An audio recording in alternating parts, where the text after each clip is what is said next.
My cheating husband said I'd be nothing without him. Now he's broke, alone, and facing prison. "You wouldn't last a week without me, Mila," Ashton said, setting down his crystal tumbler, the Macallan inside catching the light from our chandelier. "Without my money, my connections, my protection, you'd be nobody again. Just another pretty face waiting tables or answering phones." He straightened his Hermes tie, waiting for me to beg, to cry, to promise I'd never leave. Instead, I reached into my Chanel bag and pulled out my keys. House, Range Rover.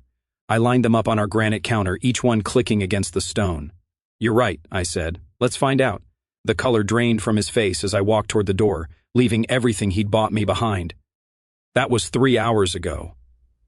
Now I sat in the lobby of the Ritz-Carlton watching the security footage on my phone. Yes, I had access to our penthouse cameras, another thing Ashton never knew I understood. He was pacing our kitchen, picking up the keys, setting them down, calling someone. Probably Nathan, maybe his father, definitely not the police, because what would he say? My wife left her keys and walked out. The concierge approached with a gentle smile. "Miss Hawthorne, your suite is ready." My maiden name felt strange on my tongue when I'd made the reservation this morning, but it was mine. The one thing Ashton couldn't buy, sell, or trade. I'd paid with my own money, 6 figures accumulated from what Ashton called my cute little hobby of day trading. He'd laugh at parties telling people I played with stocks like other wives played tennis. Nobody knew I'd turned his initial allowance of $10,000 into enough to live on for years. The suite was smaller than our penthouse, but infinitely larger in possibility.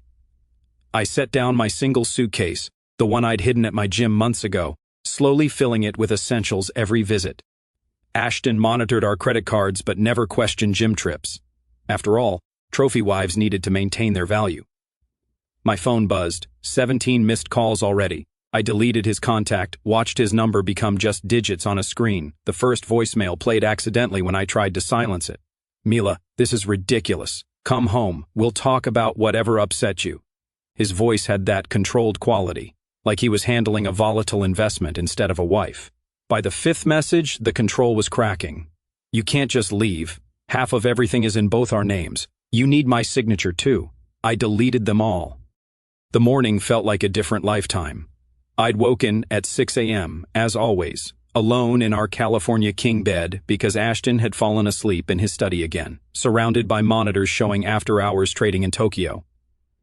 The coffee maker was already programmed. Despite what he told his friends, I'd learned to use every appliance in that kitchen. He claimed I couldn't operate a toaster at last month's dinner party. Everyone laughed, even me, the good wife who knew her role. I'd stood at our floor to ceiling windows, 23 floors up, watching the city wake. The silk robe he'd given me for Christmas itched against my skin. Designer label, wrong size, chosen by his assistant who thought all wives wore size 2. Today was our anniversary, 4 years. He hadn't mentioned it once this week, but I'd stopped expecting him to remember after year 2. The charity lunch invitation sat on our marble counter, another command performance, where I'd smile while the wives compared vacation homes. Helen Brennan would ask about my little hobby with that patronizing smile. "Still playing with your phone stocks, dear?" she'd say, not knowing I'd made more this quarter than her husband's dental practice. That's when I decided to organize Ashton's study, looking for our insurance documents. He was always particular about his space, everything arranged just so. The voice recorder sat on his desk, that little silver device he used for important thoughts. When I knocked it over, reaching for files, it clattered onto the marble floor and started playing. His voice filled the room, mid-conversation. "She asked to see our investment statements yesterday." Laughter. I told her they were too complicated. Lots of numbers. She actually believed me. Nathan, I could get her to sign over her kidneys, and she'd just ask what pen to use. My hands trembled as I picked it up, saw the date, last Tuesday, the day ID brought him lunch at his office, surprising him with his favorite sushi. He'd seemed so pleased, introducing me to his new analyst as the beautiful Mrs. Whitmore. Now I understood the smirk on the analyst's face. The recording kept going. "That's why this type is perfect," Ashton continued. "Pretty enough for photos, dumb enough to control, grateful enough to stay quiet. My father taught me well. Marry beauty, rent intelligence." I'd placed the recorder back exactly where it had fallen, angled precisely how he'd left it. Then I found the insurance papers and something else. A folder marked prenuptial amendments. Documents dated last month, adding clauses about abandonment, forfeiture of assets if I left without just cause, already notarized with my signature, forged but expertly so. Standing in that study, surrounded by evidence of his success and my insignificance, something crystallized. He wasn't just dismissive or cruel, he was systematic. I was an investment, and he was already planning my depreciation. The Ritz suite had a view of our building. I could see our penthouse from here, lights blazing as Ashton probably tore through his office looking for signs of what I'd taken. He wouldn't find any. I'd only photographed documents, only copied files to clouds he didn't know existed. The real theft would come later, legally, through the 50% of everything he'd put in my name for tax benefits. My phone rang again, this time Richard Whitmore, Ashton's father, calling personally. I let it ring, remembering how he'd introduced me at his last party, Ashton's wife. Pretty thing, isn't she? Like I was a coat or a watch, something to be appraised and approved. Margaret's text came through then, the secretary who'd served tea at every family gathering. Heard you left. Room 1247 when you're ready to talk. I have 40 years of information you need. I smiled, the first real smile in months. Ashton said I wouldn't last a week without him, but he'd never asked what I was doing all those hours he left me alone. Never wondered why his secretary knew my maiden name. Never imagined his trophy might have been taking notes. 7 days. That's all I needed to prove him wrong. After that, I'd take the rest of my life proving myself right. The keys I'd left weren't surrender. They were a declaration of war, and unlike Ashton, I'd already read all the terms and conditions. 3 weeks had passed since that night at the Ritz.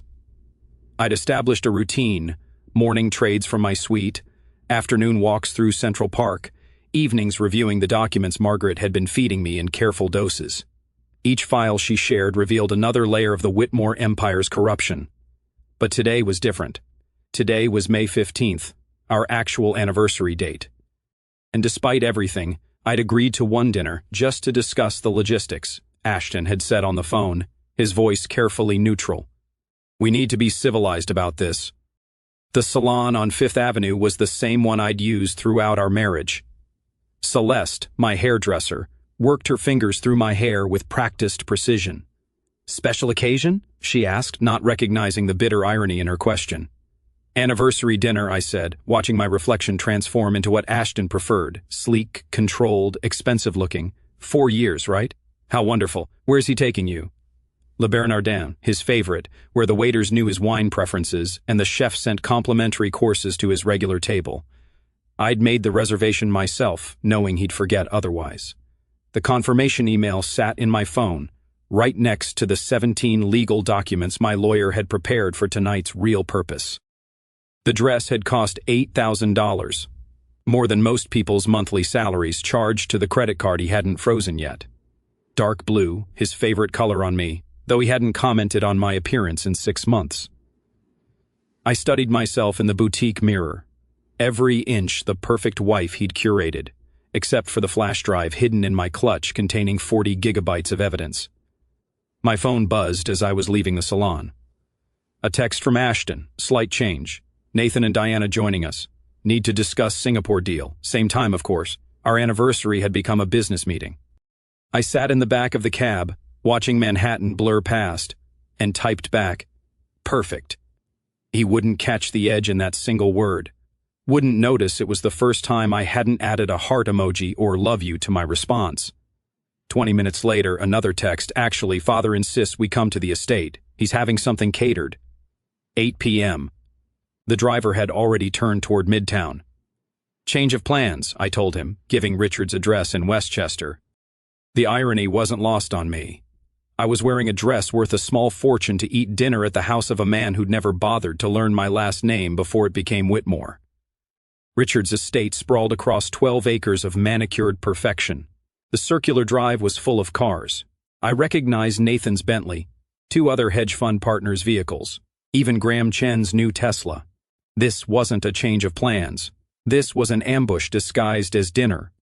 Patricia answered the door, Richard's third wife. Younger than me, at 28. Her smile held the kind of exhausted recognition I'd seen in mirrors lately. Mila, you look stunning, she said, though her eyes said something else entirely. Why did you come? The foyer opened into the main sitting room, where Ashton held court, tumbler in hand, his third by the color in his cheeks. He glanced at me, taking in the dress, the hair, the effort, and turned back to his conversation without acknowledgement. Nathan waved. Diana sat apart, nursing a martini with the dedication of someone who'd rather be anywhere else. "The lovely Mila," Richard boomed, appearing from his study. He kissed my cheek, reeking of cigars and bourbon. "Though I hear you're being not so lovely lately. This separation nonsense. Bad for business, you understand?" Margaret appeared with a tray of champagne. Her eyes met mine for a fraction of a second, enough for me to see she knew exactly what this was. As she handed me a glass, her fingers brushed mine. "Some anniversaries," she whispered, barely audible, "are about endings, not beginnings." The dining room had been set for 12. I recognized most faces, business partners, their wives, even Ashton's lawyer, though that realization came later. They'd orchestrated this entire evening to pressure me back into line. I sat in my designated seat between Nathan and Graham's wife, facing a portrait of Richard's father, the original Whitmore, who'd built this empire on insider trading and strategic marriages. Dinner arrived in courses. Somewhere between the soup and fish, Ashton started his performance. "Funny story about how Mila and I met," he announced, though no one had asked. The room turned toward him with practiced attention. She was at the Milken conference, completely lost. Wandered into a derivatives panel thinking it was about art derivatives. He paused for laughter that came too readily. She asked if hedge funds were about landscaping investments. Literally thought we were discussing garden hedges. The story was fiction. I'd been at that conference presenting my graduate thesis on market manipulation in emerging economies. But that truth didn't fit his narrative of rescuing a beautiful fool. "Thank God for lost puppies," Nathan added, raising his glass. "They make the best pets." Diana's hand found mine under the table, a gesture meant to comfort, but her pity felt worse than the insults. I squeezed back once, then excused myself. "Powder room," I murmured, though everyone knew women didn't powder anything anymore. Richard's study door stood partially open. His computer screen glowed, forgotten in his rush to play host. I slipped inside, memorizing everything. The desk layout, the wall safe behind a terrible reproduction of Monet's Water Lilies. The filing cabinet marked private. His password was written on a post-it note, stuck to his monitor, Richard III 1936, his birth year and his favorite Shakespeare character. These men thought they were so clever. Through the window I could see the dinner table, everyone laughing at something. Ashton was standing now, gesturing with his wineglass, playing the role of successful husband to perfection while his actual wife stood in shadows, gathering intelligence. When I returned, the conversation had shifted to business, Singapore expansion, leverage ratios, risk assessments. The wives sat silent, ornamental, while the men discussed millions like monopoly money. Then Nathan, drunk enough to be cruel, made his pronouncement. "You know what Ashton is? He's an empire builder, and Mila here, she's the trophy case. Beautiful, elegant, but ultimately just for display." The laughter that followed had an edge, like they all knew the joke cut deeper than intended. Ashton raised his glass. "Best investment I ever made. Great tax benefits, minimal maintenance, and she appreciates in value at all the right social events." Margaret was clearing plates, her movements deliberately slow. Our eyes met across the room, and in her gaze I saw 40 years of accumulated rage, 40 years of watching women like me be diminished, discarded, replaced. Her slight nod told me everything. She'd heard it all, recorded it all, was ready when I was. Something inside me shifted. Not broke, but crystallized, hard and clear as the diamond on my finger that suddenly felt like a shackle.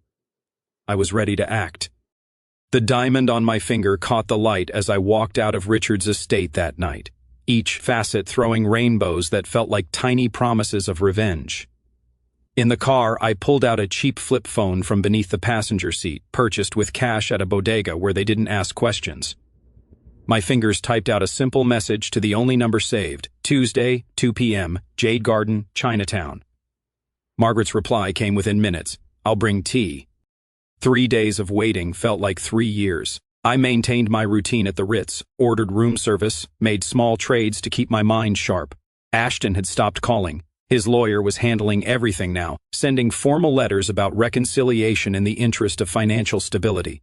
Each letter went straight to my shredder, then to Patricia Kim, my new attorney, who lived 2 hours away in Connecticut, where Ashton's connections meant nothing.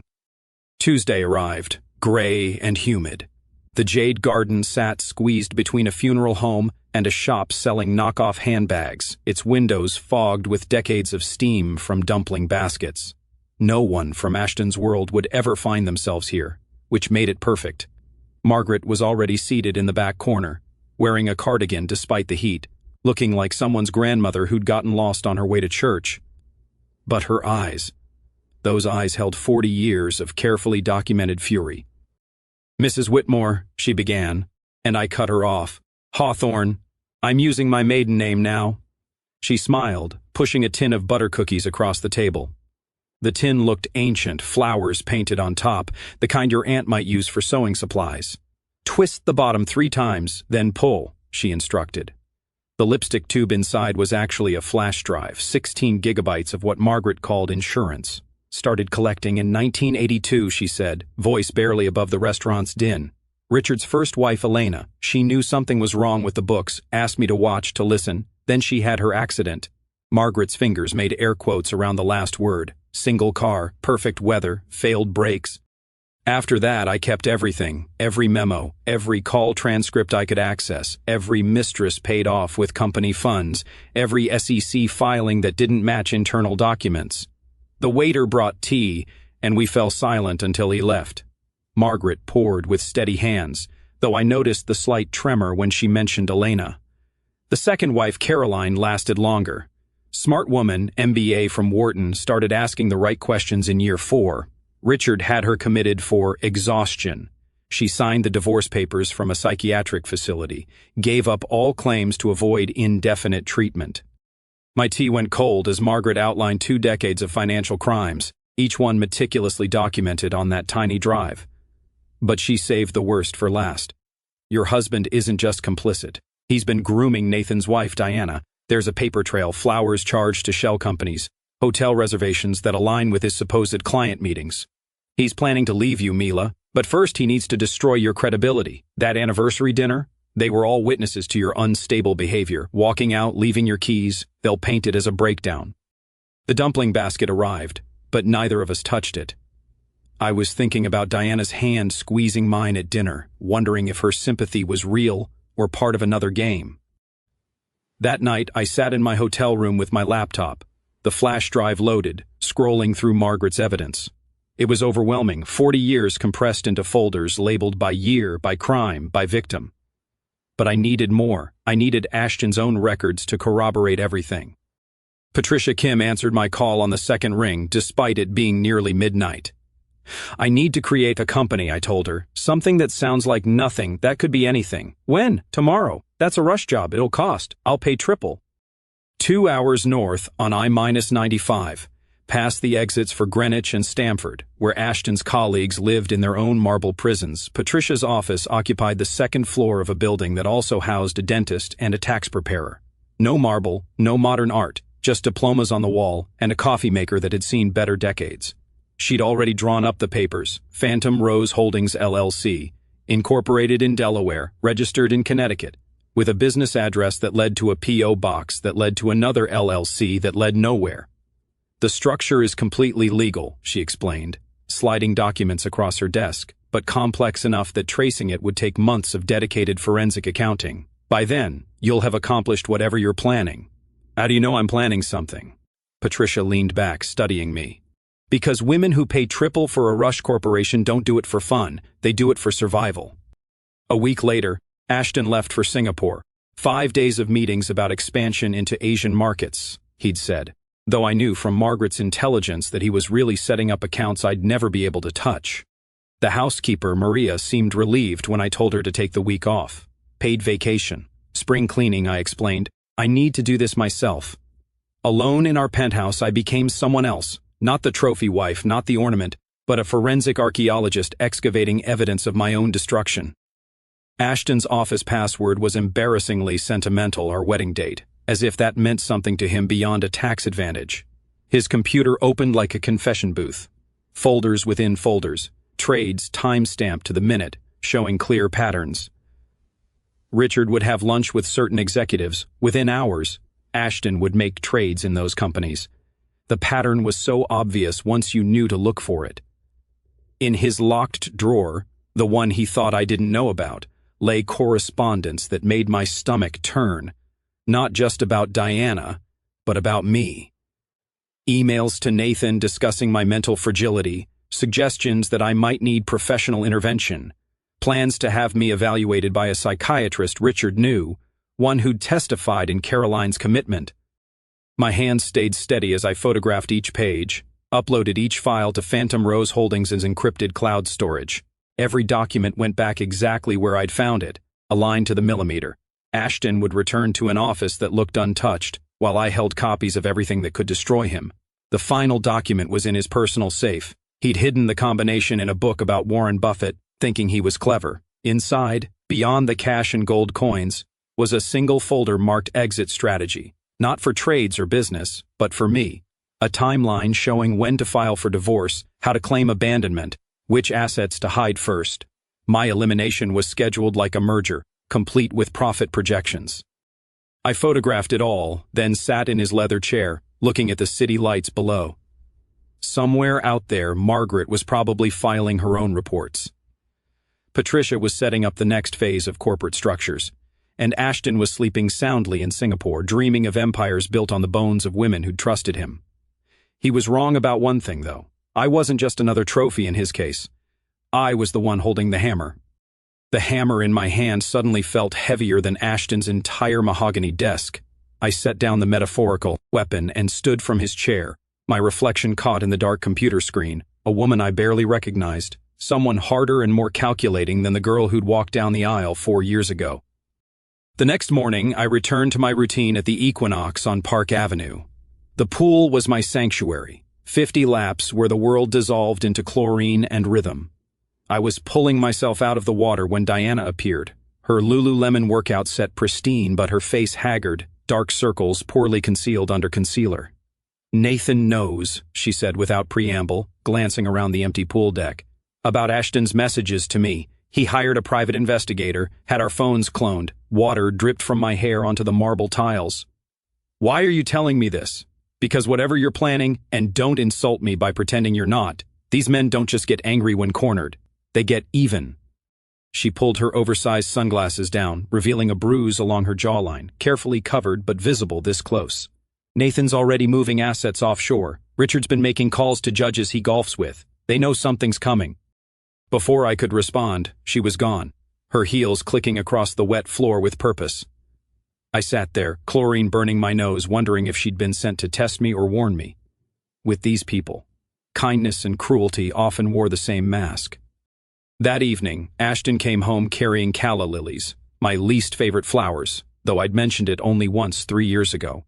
He'd brought roses for every occasion since, when he remembered occasions at all. The lilies meant something. They meant he was paying attention now.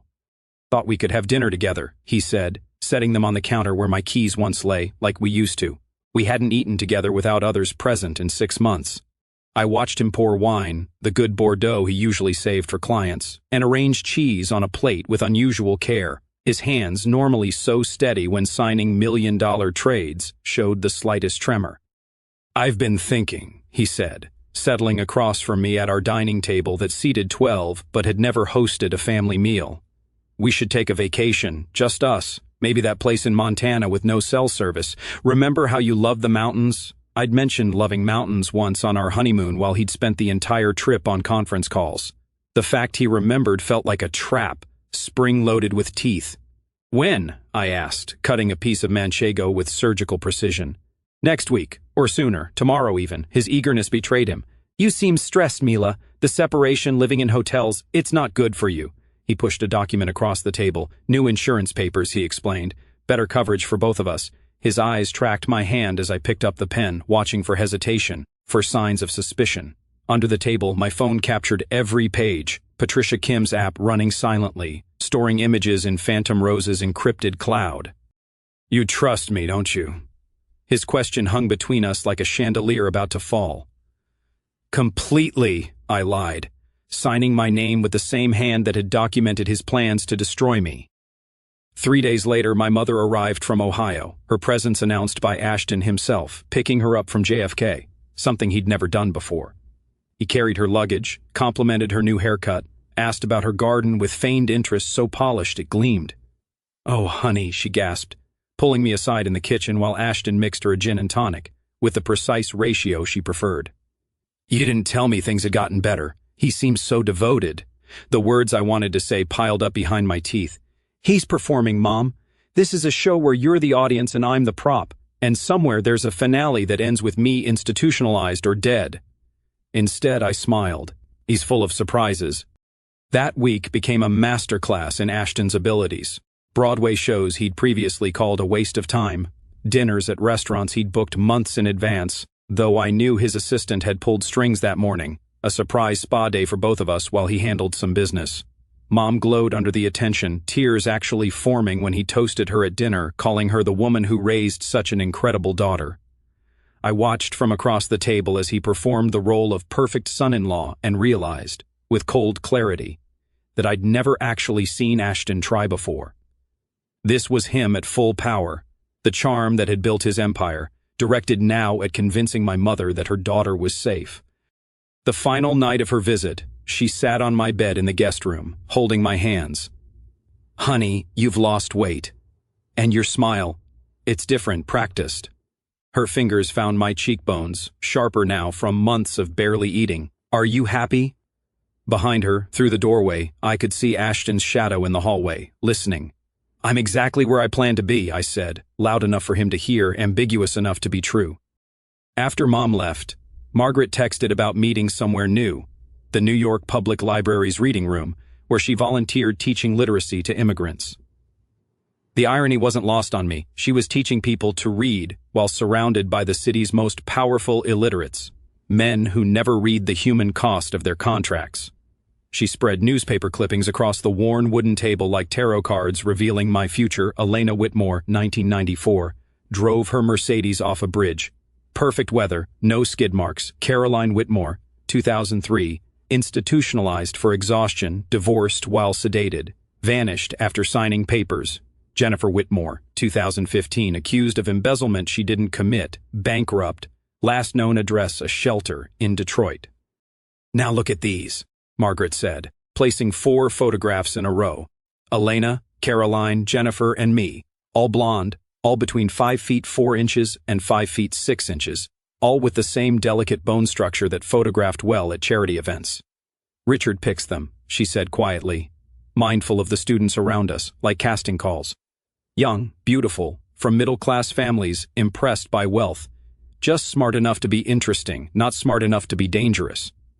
Marry them to Ashton, use them for appearances, then dispose of them in year 4 when they start asking questions. Why year 4? Long enough to establish patterns of instability, short enough that no real bonds form with the social circle. By year 5, you're either gone or broken. She touched my hand, her skin paper thin but her grip strong.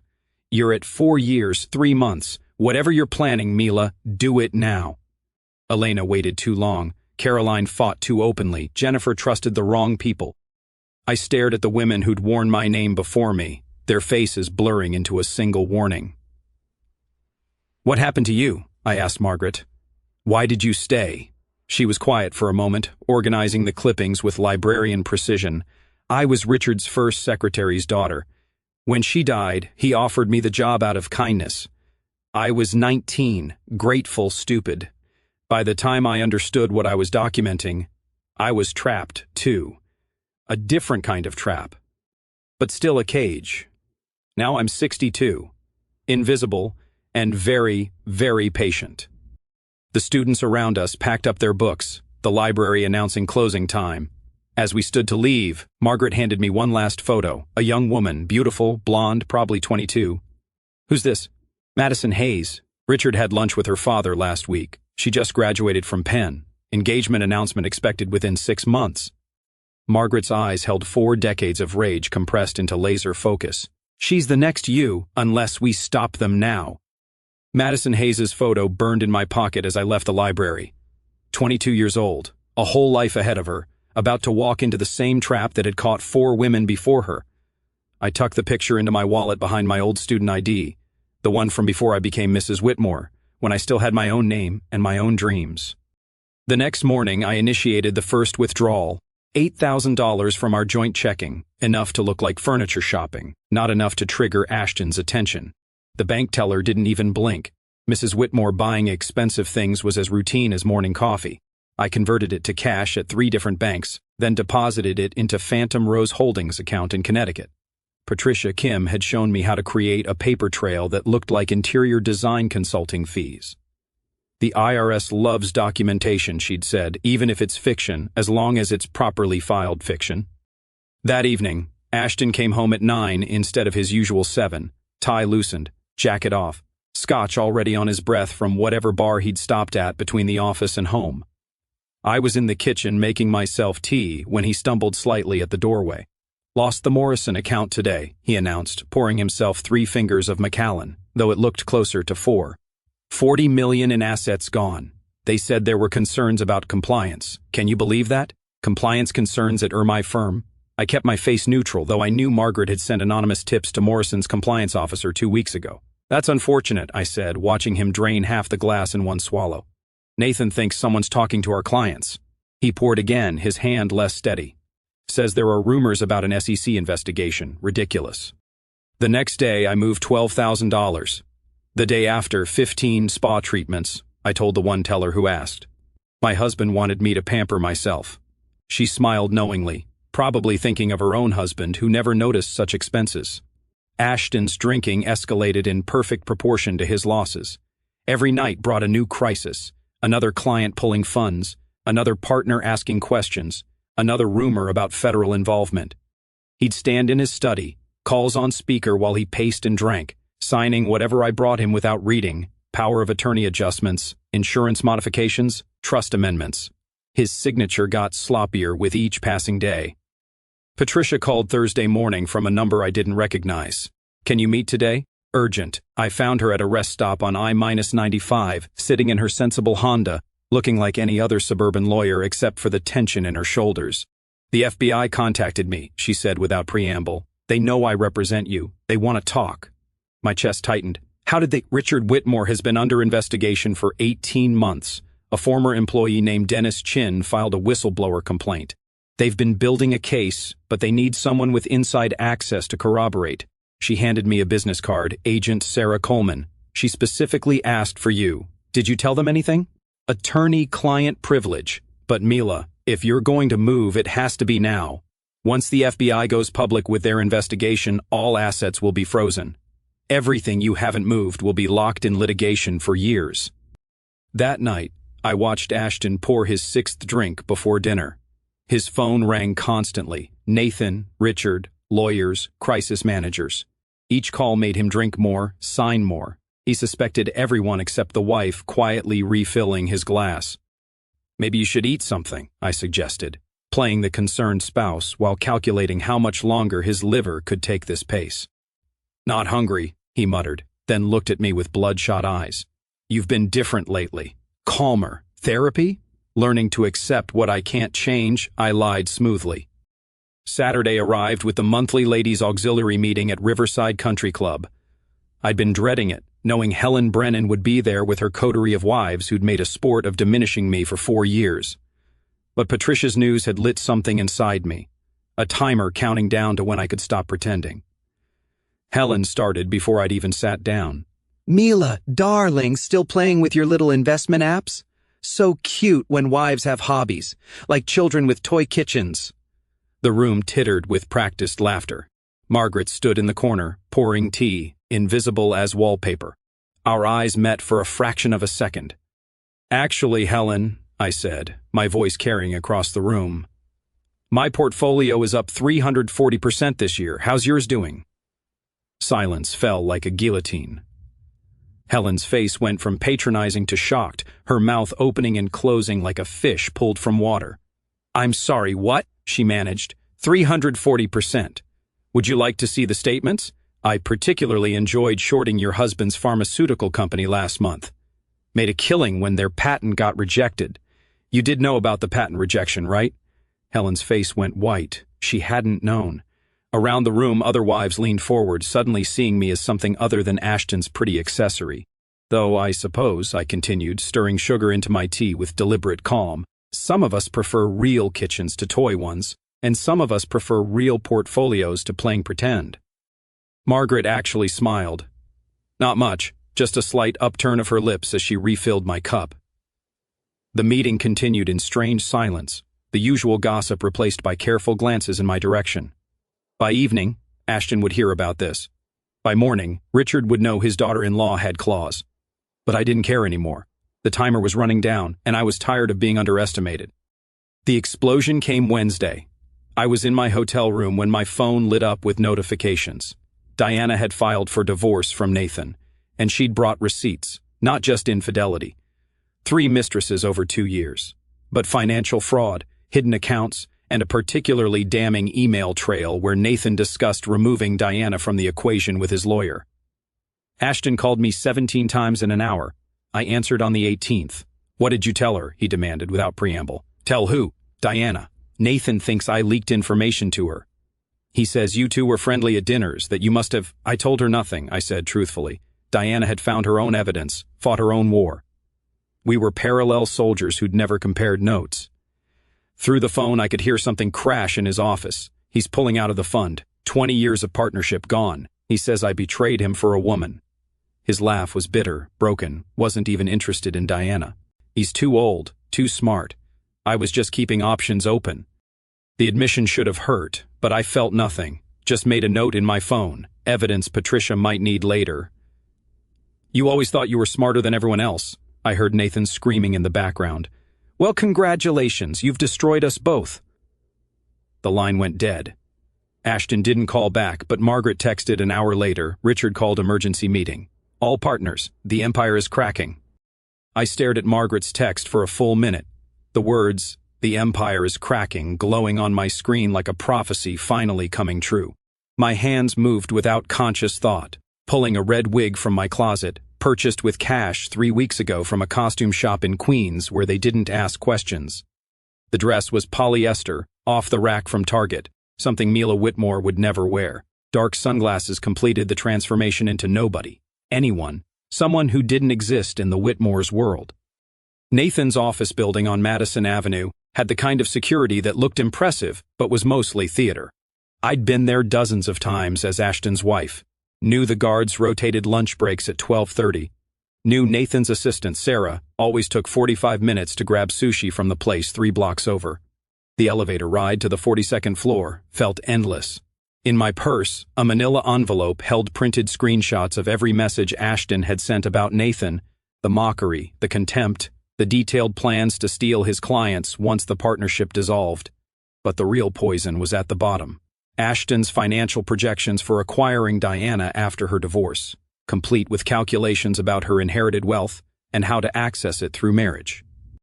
Nathan's office door was solid mahogany with his name in gold letters. I slipped the envelope underneath, heard it whisper across his Persian rug, then walked back to the elevator without rushing. The security camera would show a woman who could be anyone, walking with purpose but not urgency. 3 hours later, Margaret forwarded me an email from Ashton's assistant.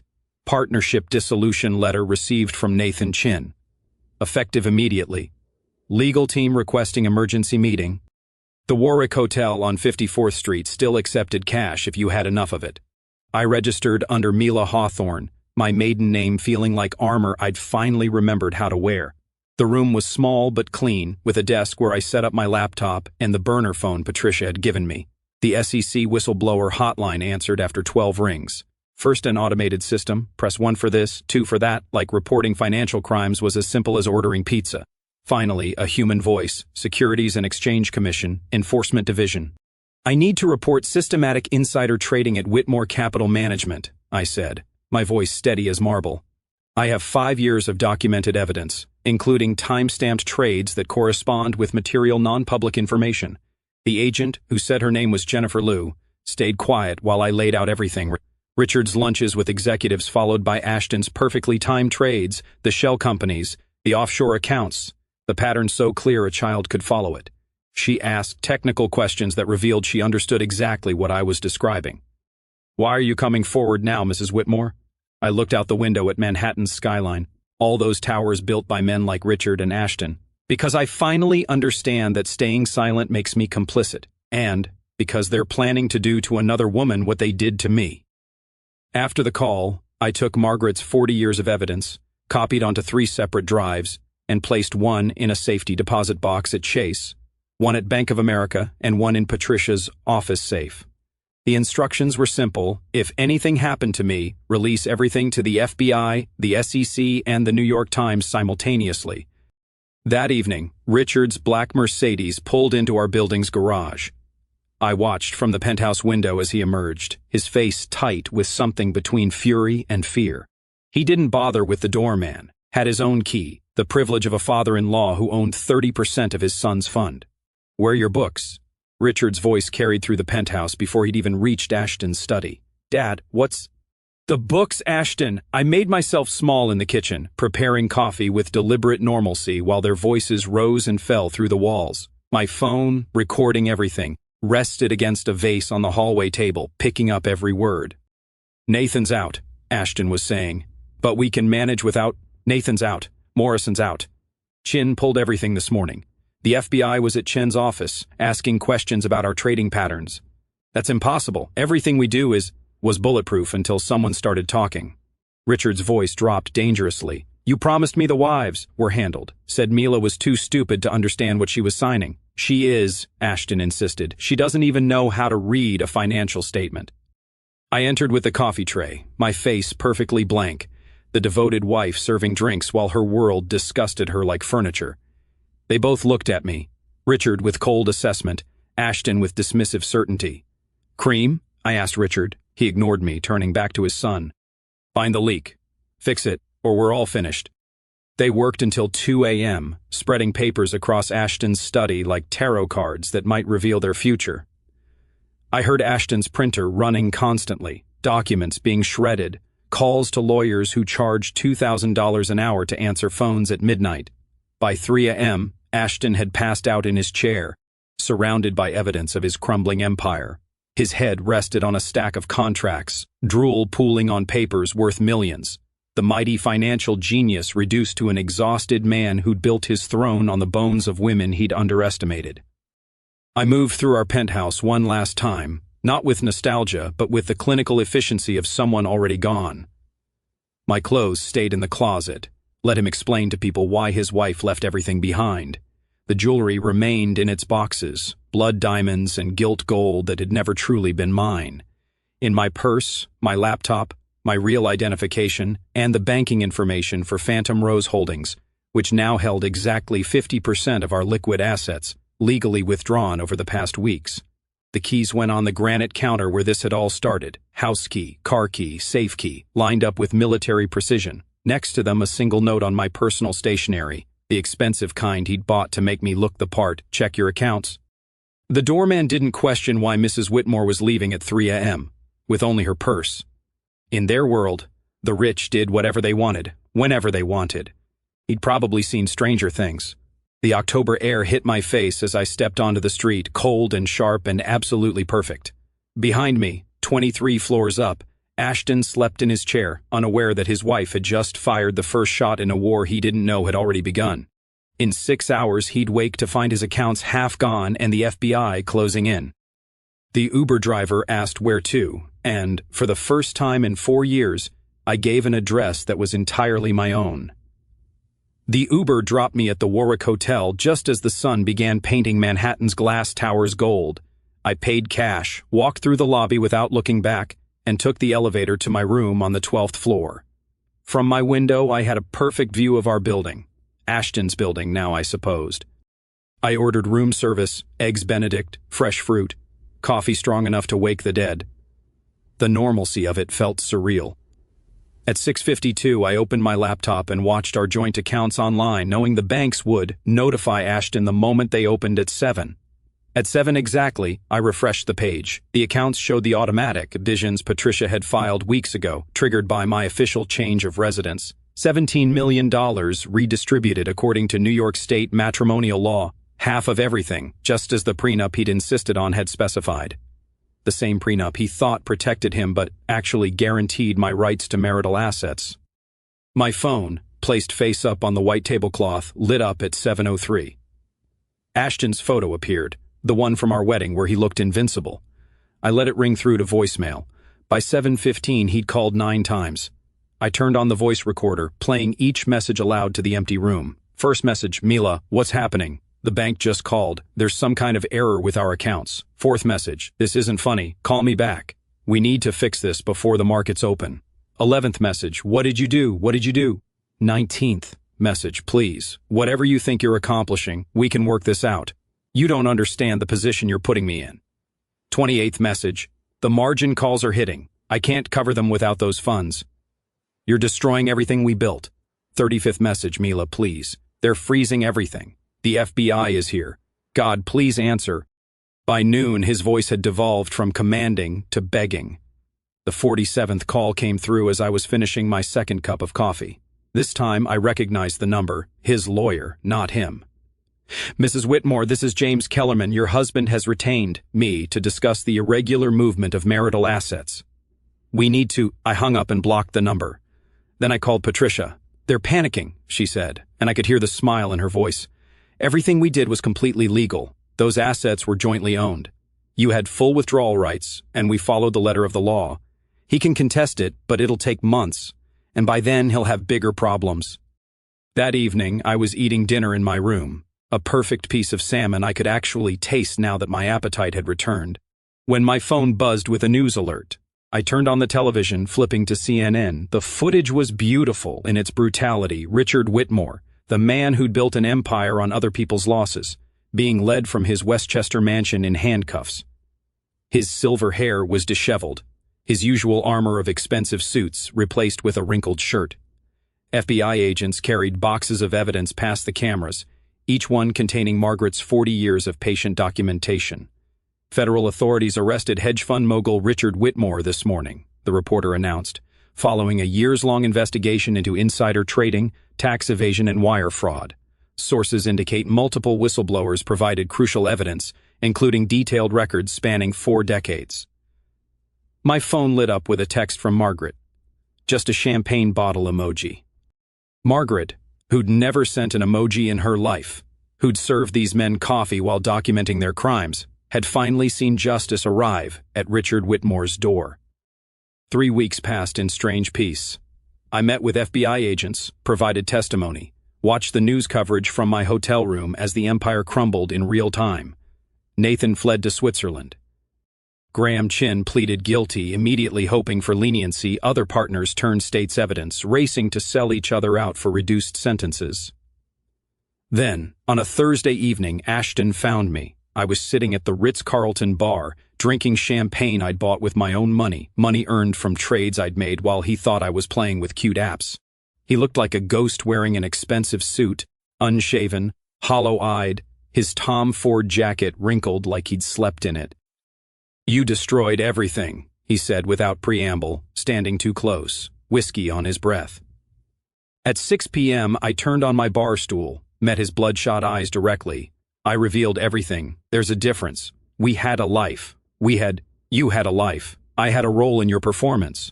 I took a sip of champagne, letting the bubbles settle before continuing.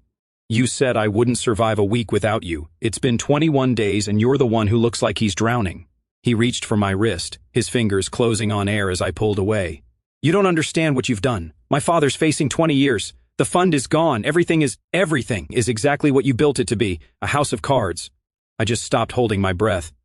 His face contorted, anger replacing desperation. He raised his voice, drawing stares from other patrons. You stupid... The bartender, a woman about Margaret's age, stepped forward.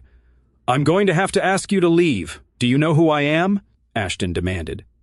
Someone who's disturbing our guests, she replied calmly. Security arrived within minutes. 2 men who guided Ashton out with professional efficiency while he shouted about lawyers and lawsuits. The bartender returned to her station, polished a glass, and set another champagne flute in front of me. On the house, she said. That was long overdue. 2 days later, Diana and I were called to testify on the same day. though we'd never coordinated.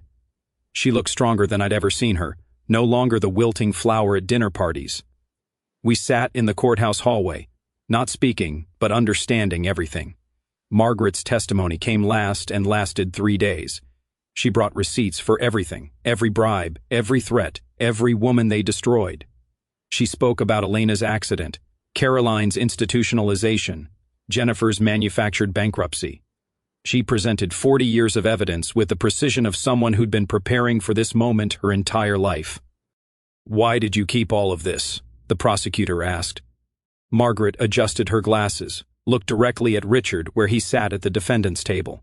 "Because I knew that someday someone would be brave enough to use it. Someone like Mrs. Hawthorne." The prosecutor looked confused. "You mean Mrs. Whitmore?" "No," Margaret said firmly, "I mean Miss Hawthorne. She took back her name. She took back everything." That night, Patricia called with news. The prosecutor says Margaret's evidence alone guarantees convictions. Richard will never see freedom again. Ashton's looking at 15 to 20. I stood at my hotel window looking out at the city lights. All those towers that would keep standing long after the Whitmore empire had turned to dust. The towers looked smaller from Patricia's office window. Or maybe I was just seeing them differently now. She slid the final divorce decree across her desk, a document that weighed nothing but changed everything. "The judge's ruling came through this morning," she said, unable to hide her satisfaction. "The house, 60% of remaining liquid assets, plus your separate property remains untouched." The courtroom had been packed 3 days earlier. Ashton sat beside his lawyer, wearing the same suit he'd worn to our wedding, though it hung loose on his frame now.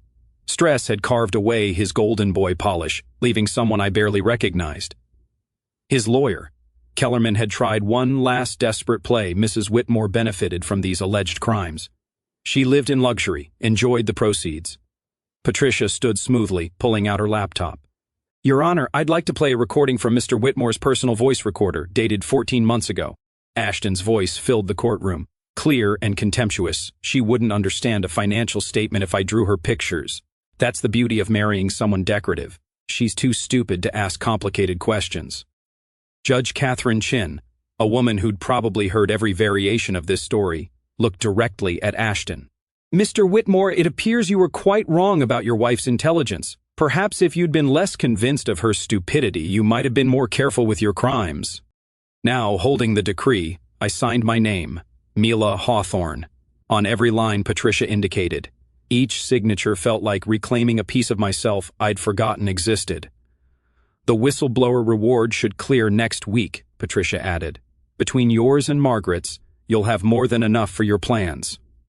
Margaret was waiting in the lobby wearing a new suit, the first time I'd seen her in anything but servant's clothes. We walked 2 blocks to the building where Ashton's fund used to operate. The directory in the lobby still had a blank space where Whitmore Capital Management had been listed. "3rd floor, Margaret said, pressing the elevator button. "The landlord gave us a deal. Apparently having a foundation for abuse survivors is better PR than having empty offices." The space was modest, 4 rooms that had once been a dental practice. But the windows faced east, catching morning light, and there was something poetic about building our future above Ashton's ruins. "Phoenix Foundation," Margaret read from the temporary sign we'd hung that morning. "Rising from ashes." Our first client arrived that afternoon, Jennifer Chin, wife of a pharmaceutical executive who'd been doctoring clinical trial data. She clutched a folder of documents like a life preserver. "My husband says I'm paranoid," she whispered, looking between Margaret and me. "Says I wouldn't understand the science anyway." Margaret leaned forward, her 40 years of experience compressed into absolute certainty. "Every document tells a story, Mrs. Chin. We're going to help you write a new ending." 2 weeks before Thanksgiving, my mother called. "I'm coming to visit," she announced, not asking. "I need to see my daughter." I'd moved into a 2-bedroom apartment in Brooklyn, smaller than the penthouse by far, but full of windows and light. The kitchen was cramped but functional, and I'd been teaching myself to actually cook, not just heat things up. Mom arrived with 1 suitcase and 1,000 questions she was too polite to ask. I met her at JFK myself, driving my own used Honda. Reliable, practical, invisible in traffic. "You look different," she said, studying my face as we sat in airport traffic. "Younger."